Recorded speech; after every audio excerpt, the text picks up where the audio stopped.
A tale of two wars. Sanctions for Russia. Silence for Israel. What kind of world are we living in?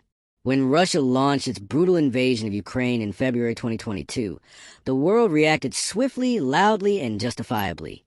The European Union imposed crippling sanctions. The U.S. froze assets. Russian athletes were banned from global competitions. Cultural exchanges were severed. Russia was thrown out even in something as apolitical as the Eurovision Song Contest. The international community stood in solidarity with Ukraine, chanting "Glory to Ukraine" and waving blue and yellow flags across capitals from Berlin to Tokyo. And then there's Gaza, a land so small, yet soaked in so much blood. Two crimes, one global double standard.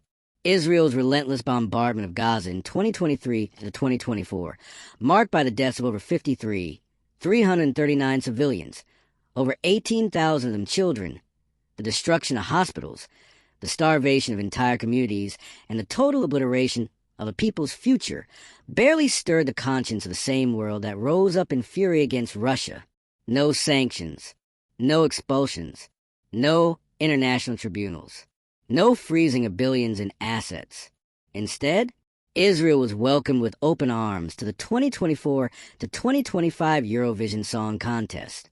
Its artists, standing on stage while children suffocated under rubble in Rafah, was applauded as if nothing was happening. Let's not pretend this is about politics. This is about the utter moral failure of the so-called international community. But it's complicated. The coward's excuse.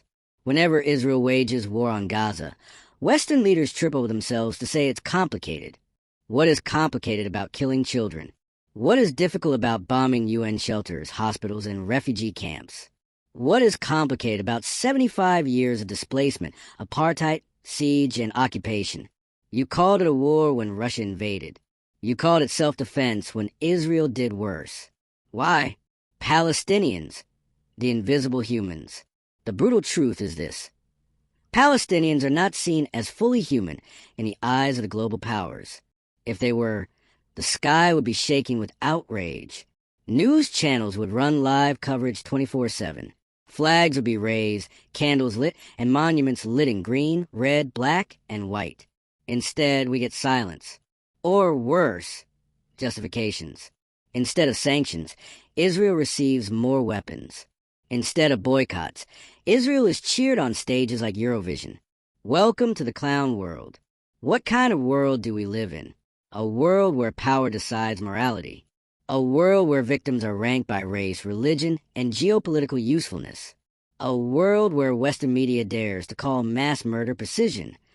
A world where Israel bombs ambulances and the U.S. responds with more funding. A world where a child's blood in Ukraine is sacred, but in Gaza, it is negotiable. History will judge. Make no mistake. History will judge those who stayed silent.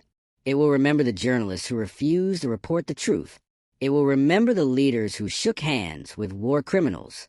It will remember the people who sang and danced while children were buried alive under the sands of Gaza. We must speak, even if our voices shake. Palestine is not complicated.